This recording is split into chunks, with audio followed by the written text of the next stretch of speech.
Okay. All right, we're live. Hi, this is William Ramsey. Welcome to William Ramsey Investigates. On tonight's show, I have a very special guest that came to my attention after talking with the Occult Rejects. He goes by the Walrus or also Jacob Bacchus, but he's done a conversation about a figure that I'm interested in, John Dee. He was the 16th century, kind of really a magus, kind of a giant in that field, and I was curious about Enochian magic myself. That subject, so I'm delighted to have him. He's read a lot of books about the subject, so hopefully he can kind of guide us through the life of John Dee. So, Jacob, are you there? Yeah, I'm here. Awesome. Well, thanks for agreeing to the interview. For people who may not be familiar with you, can you talk a little bit about your background and how you became interested in this particular subject? Well, I first learned about him about 25 years ago when I was 18. When I first heard about Enochian magic, and that's why most people know of him these days, which is kind of a shame because John Dee's possibly one of the most interesting figures in history, but particularly like in the Anglosphere, American English history. Right. So, and what makes him that fascinating? I mean, he had the largest library in Europe at one point, right? Yes. And that was around the time in England. It was before Queen Elizabeth took the throne. And what was it? Late 1500s, I guess. And he was he had studied, he was probably the original English Renaissance man. He had studied, he was one of the first fellows at the Trinity College in Cambridge when he was 16, 15. Wow. Yeah. And he had studied in various schools on the continent and the Netherlands and Belgium and France.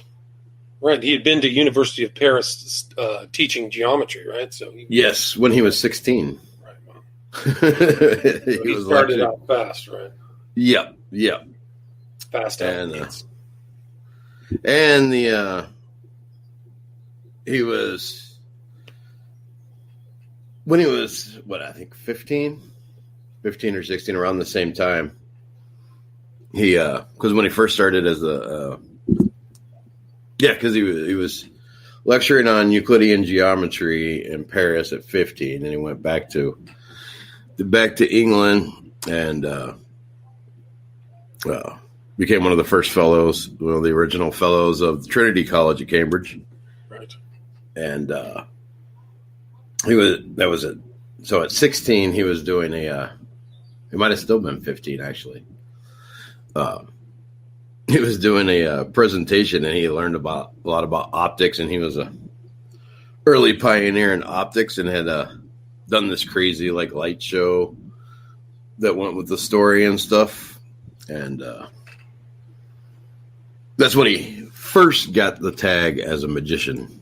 That would follow him throughout his life, and they still had witch hunts in those days. Right. It wasn't a positive thing to be related or being called a magician at that time, right? No, definitely not.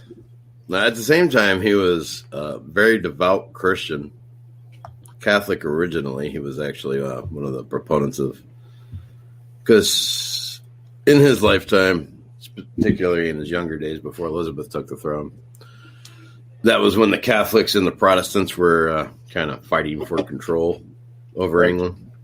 Right.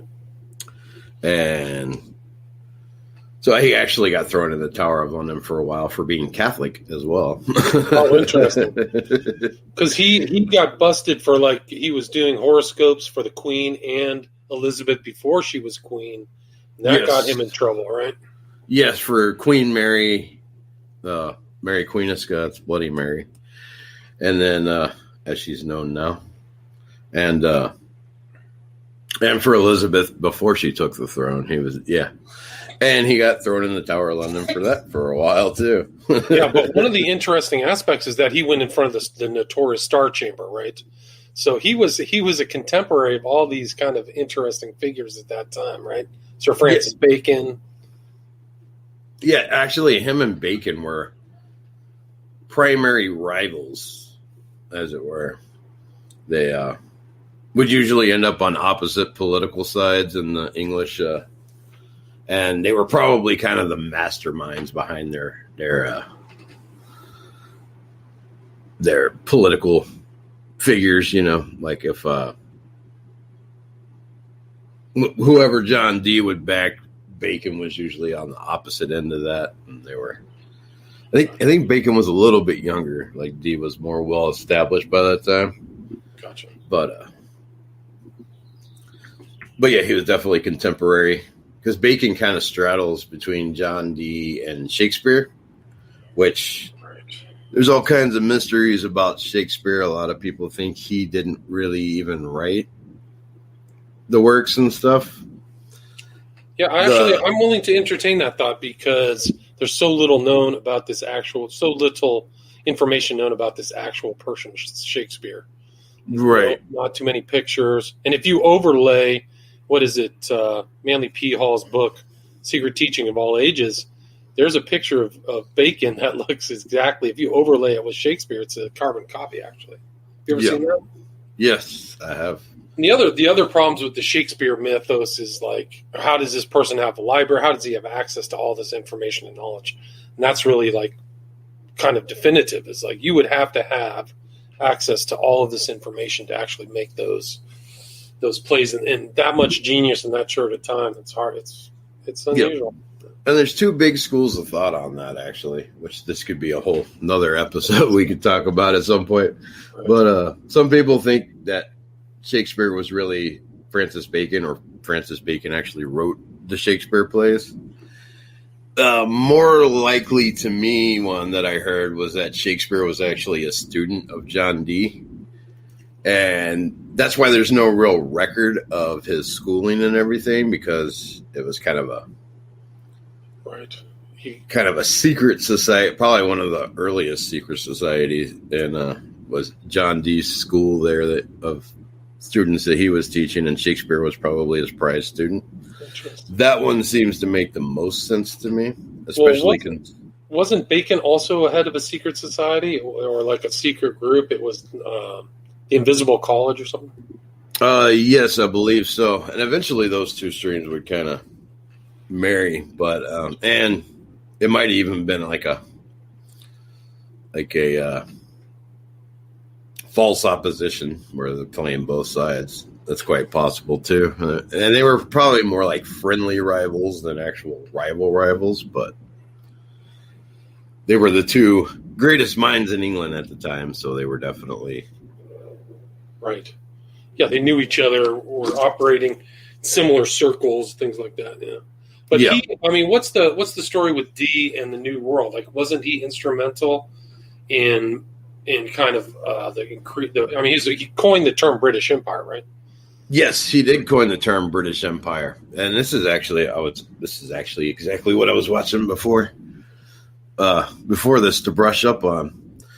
Because Queen Elizabeth was a Tudor, and the Tudors are Welsh, and the story goes when King Arthur died, it was prophesied that the British Empire would begin when the Welsh took the throne again. So when Queen Elizabeth came in, that ushered in, but this is according to John Dee. He wrote it in a book that was lost until 1977 called The Limits of the British Empire. Wow.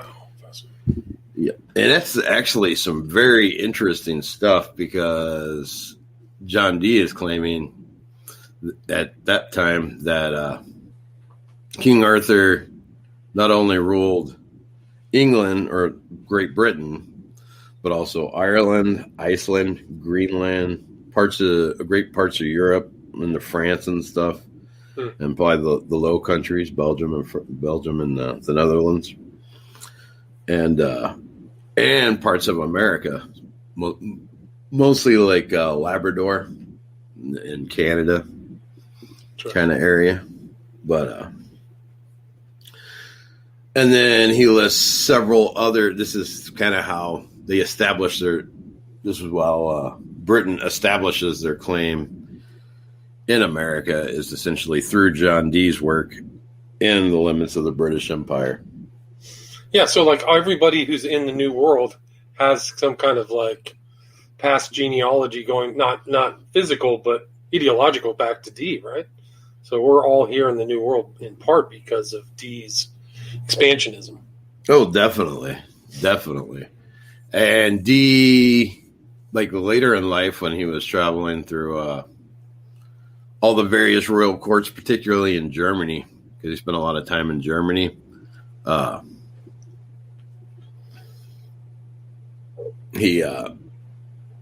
his teachings there and his workings on alchemy and especially the Christianized version is probably what later became the Rosicrucian order, which started in Germany. Right. So, yeah, I mean, wasn't there some claim that he was a Rosicrucian, but it couldn't be verified? I think it would be something like that. Well, the Rosicrucians didn't really pop up as a known thing until after he had died. Gotcha. But he was probably instrumental in spreading the teachings that became, because he was very heavily into Hermetic philosophy from a Christian perspective, because he was devoutly Christian, and that's pretty much Rosicrucianism in a nutshell, you know. Right. And he added in the alchemy, and that's pretty much. I mean, he was actually part of the Renaissance, so he was in contact with other Renaissance. I think it was Marsilio Ficino or something like that. Do you remember his name? Yeah. So he was kind of influenced by that. So it came out of the Florentine era of this incredible creation of all these new ideas, art, and stuff like that. So he was kind of part of that, or Dee was. Yeah, Dee was pretty much the one who brought the Renaissance to England. Gotcha. Yeah, for the most part. And he kind of, he was tempted to just increase his knowledge. And one of the interesting aspects of Dee is that he's this devout Christian who gets involved in scrying or talking to entities, right? Yes. And from our current perspective, that sounds weird that he would be really into science and devoutly Christian and into the sorcery stuff.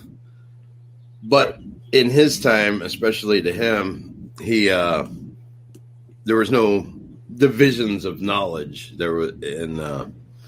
He actually wrote a book called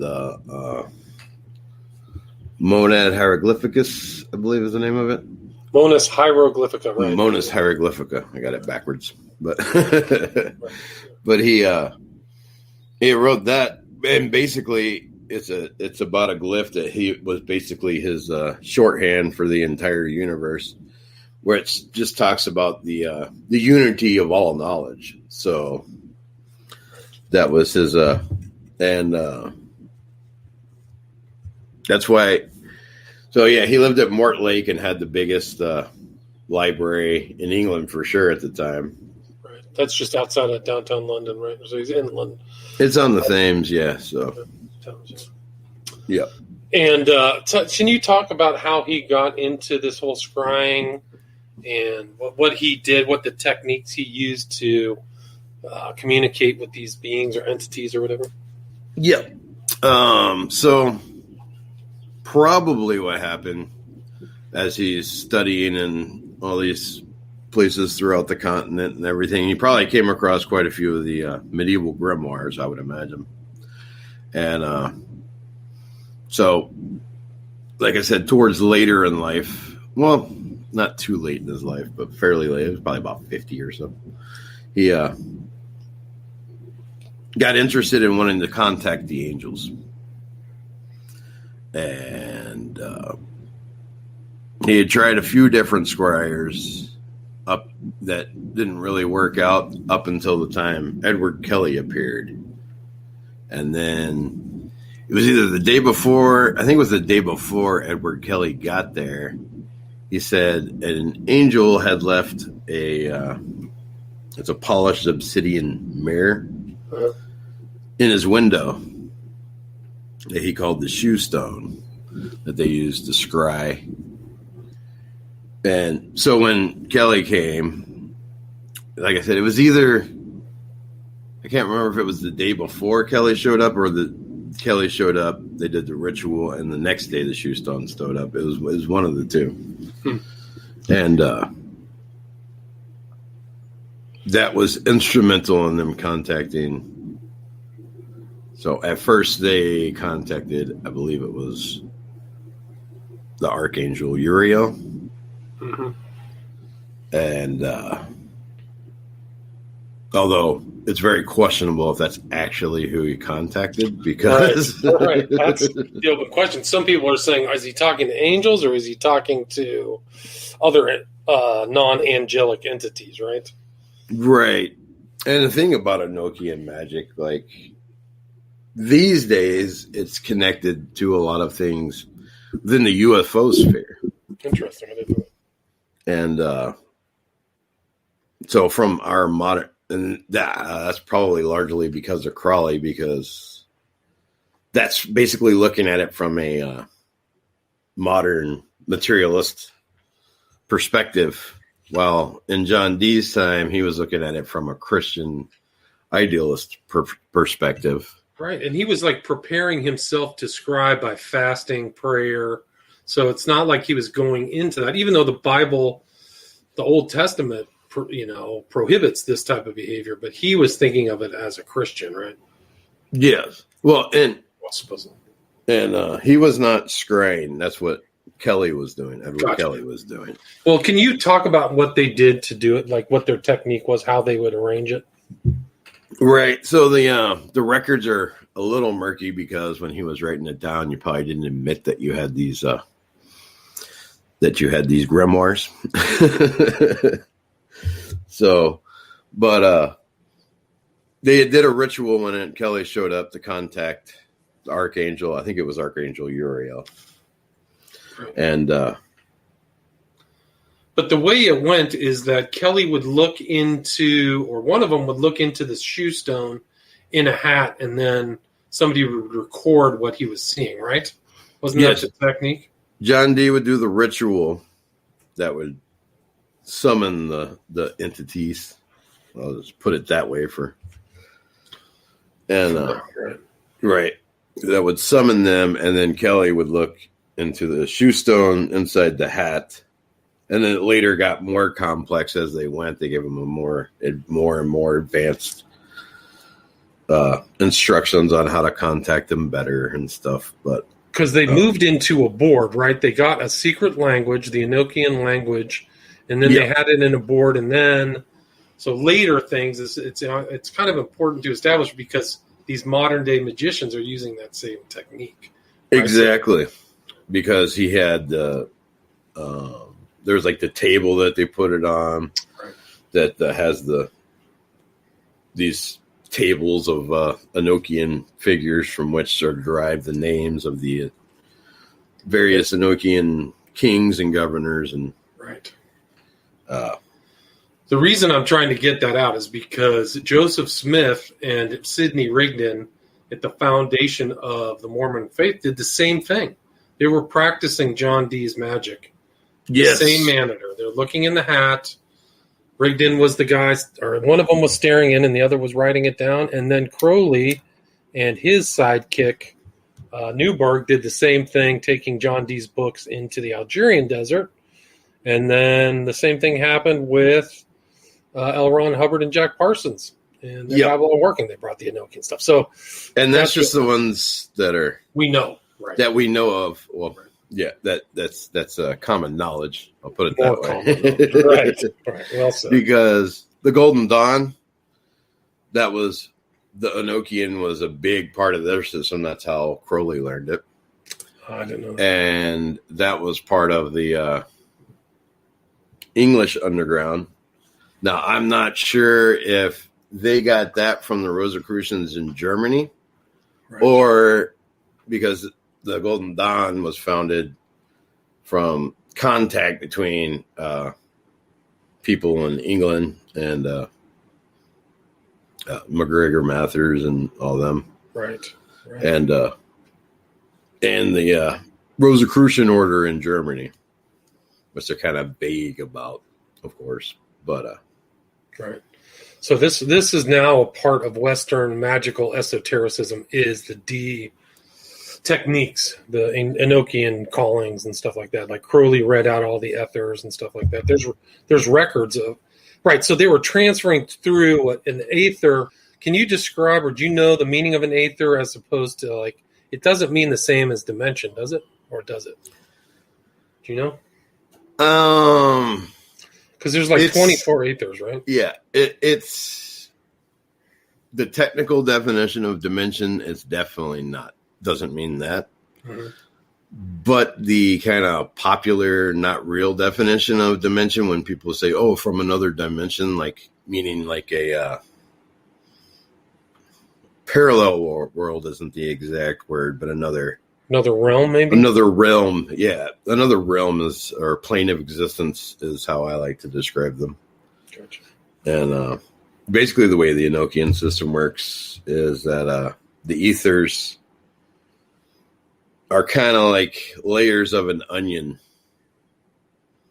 And so when you travel through one, and then you're slowly getting closer towards the great unity of everything. Gotcha. And so, I mean, this kind of like him, and Kelly wasn't exactly as devout a Christian as D, correct? No, Kelly was an interesting figure in and of himself. And it's really interesting because in English esotericism, which we all speak English, so that's what we're more familiar with, it's mostly about D, and Kelly was just the scryer. But through their work all throughout the continent, Kelly is actually the more popular figure. Oh, interesting. Yeah. But he's a really interesting guy. Edward Kelly was probably not his real name, but we don't know who he really was. And when he first went to D, he always wore a hat because his ears were cut off, which was a common punishment for thieves in those days. And a lot of people like to think that, like, if Edward Kelly, that Edward Kelly was just making it up.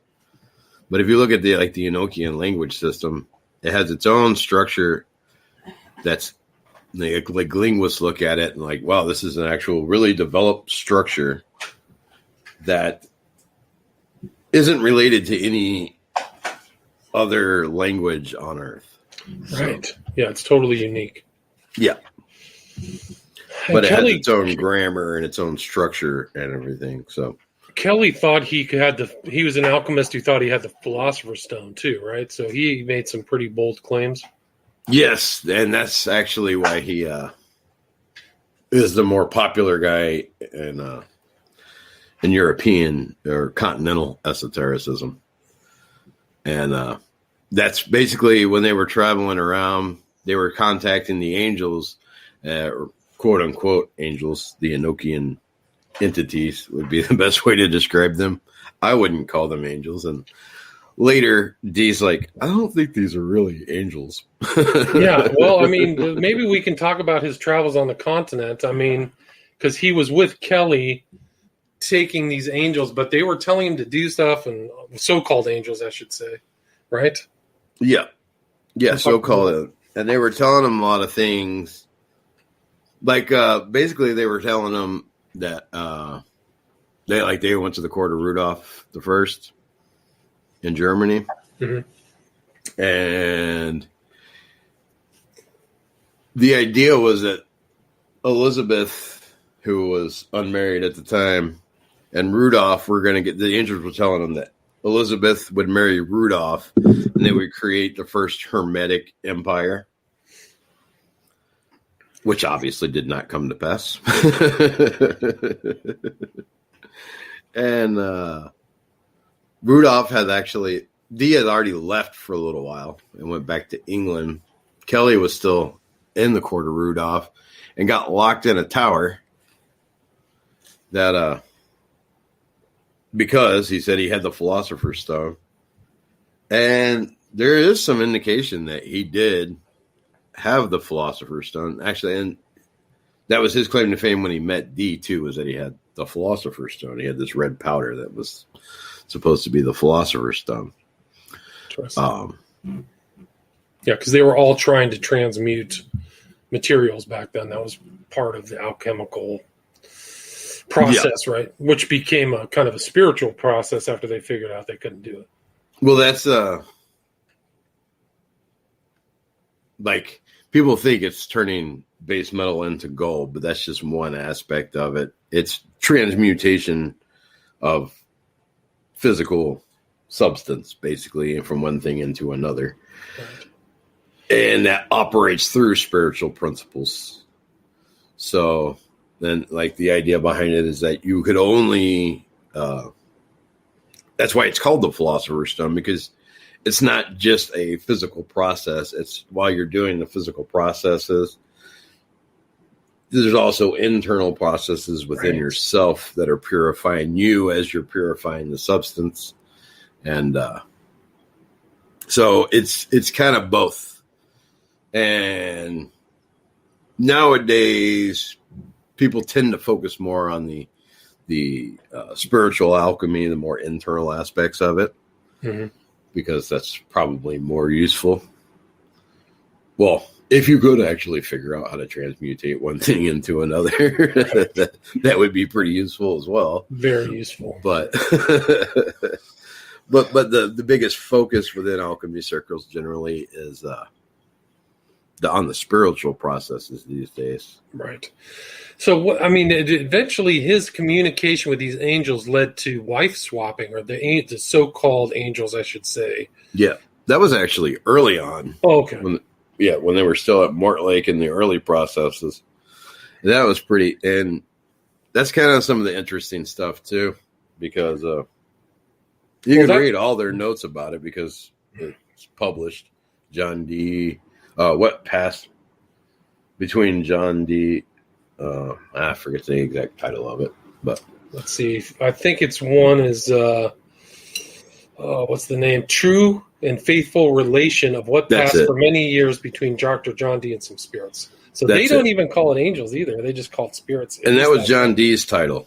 So yeah, because when he was putting it together, that was later, and he was like, "Yeah, I don't know if those are actually angels."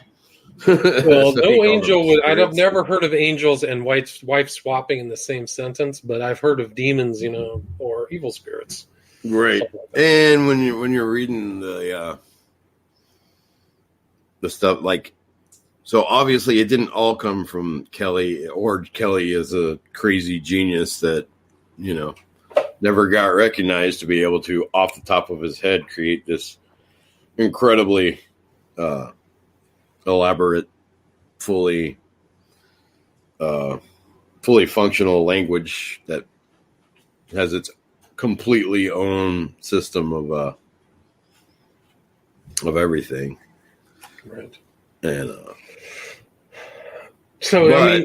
but like with the wife swapping thing, because the thing was that John Dee, even though he was older, but he had a hot young wife. And Edward Kelly's wife was kind of a large, loud, annoying woman from the stories. And supposedly the spirits told them that, or I'll put it this way, Kelly told Dee that the spirits told him that, they need to share everything, in order to form one unit. And the best way they could do that is if they each slept with each other's wives. And so the night they're supposed to do it, Kelly had no problem. It wasn't exactly an equal transactions, right? Right. But Dee was completely unable to perform his part. Interesting. And they ended up praying all night. Or he did anyway. Apparently, much to Kelly's wife's dismay, as a matter of fact. She was apparently looking forward to it. So. Interesting. So there's a lot. I mean, there's so much writing about Dee. I mean, he left all kinds of published works, but he died in.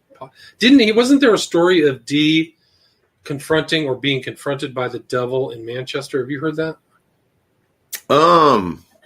I have heard that a little bit. I'm not that familiar with it, but I just heard that there was like some famous confrontation between Dee and the devil in Manchester. I don't know.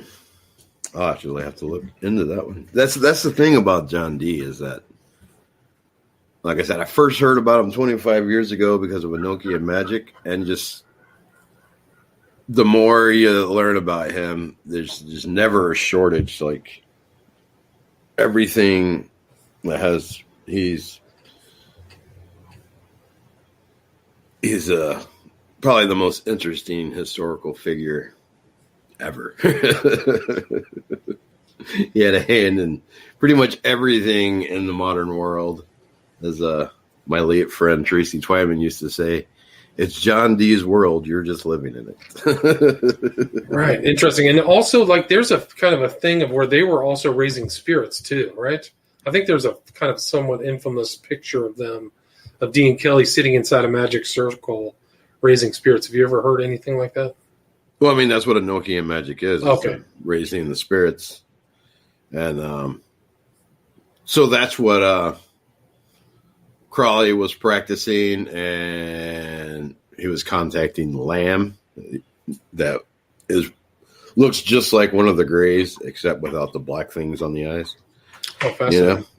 Before all that was happening, and then it was Enochian magic that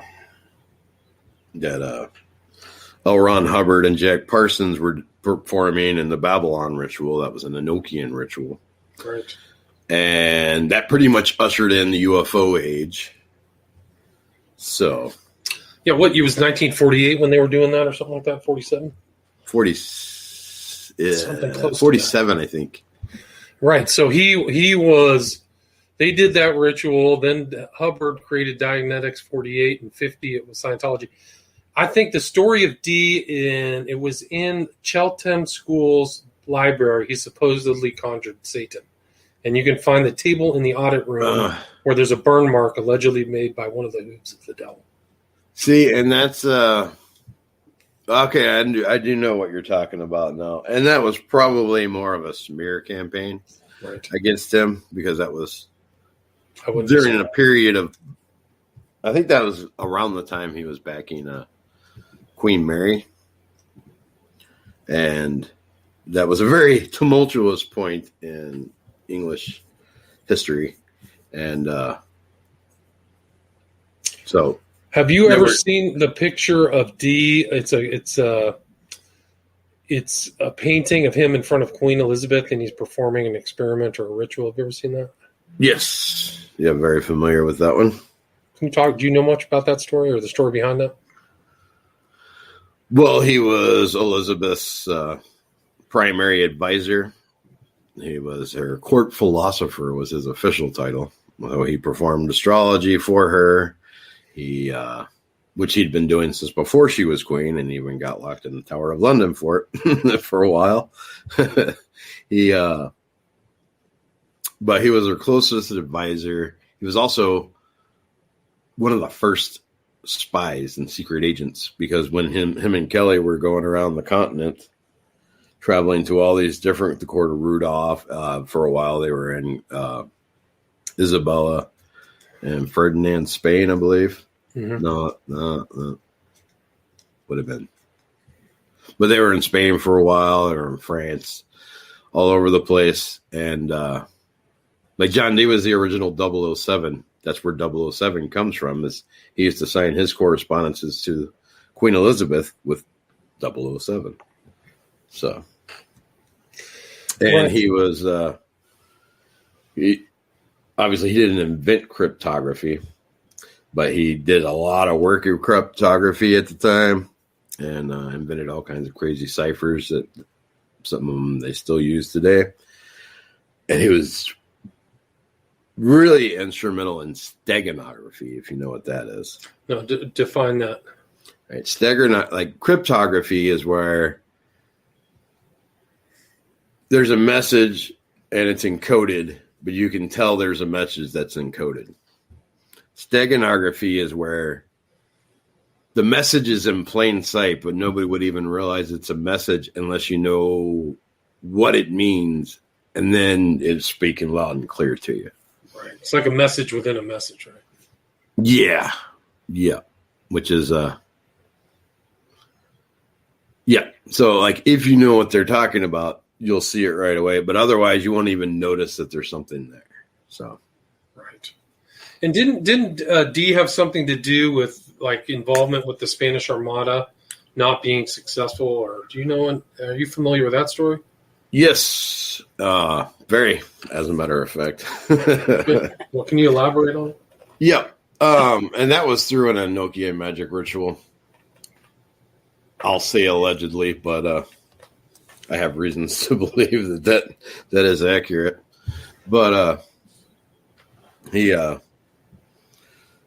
and it's immortalized in Shakespeare's The Tempest, which is one of the reasons.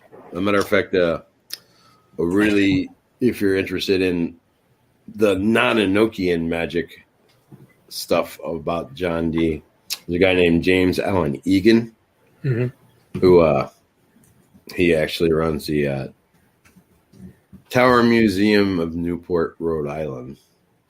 Interesting. Which he says was designed by John Dee. And that's some really interesting stuff too. But he actually wrote a book called How John Dee and Shakespeare co-authored The Tempest, or something along that line. Oh, interesting. Fascinating. Yeah, he's quite a prolific writer, and I highly recommend them to anybody interested in this type of thing. Gotcha. But oh, chin up, Doug. You're in the RX Discord. That's very familiar with the RX guys. Gotcha. I stopped using Discord a while ago. But tell me the story. Tell me the story of D and Spanish Armada. Yeah. Well, you can talk about the Tempest too. Whatever you want. Well, it's the same story. Okay. So the Spanish Armada, which was the biggest naval fleet at the time, and they dominated the seas of the world. And there's a big thing between. They pretty much had dominated the British Navy up until that point. And they were all set to have a big, giant showdown where the Spanish Armada was just going to wipe out the British Navy completely. And is right in that, what do they call it? The Irish Sea that's in between England and Ireland.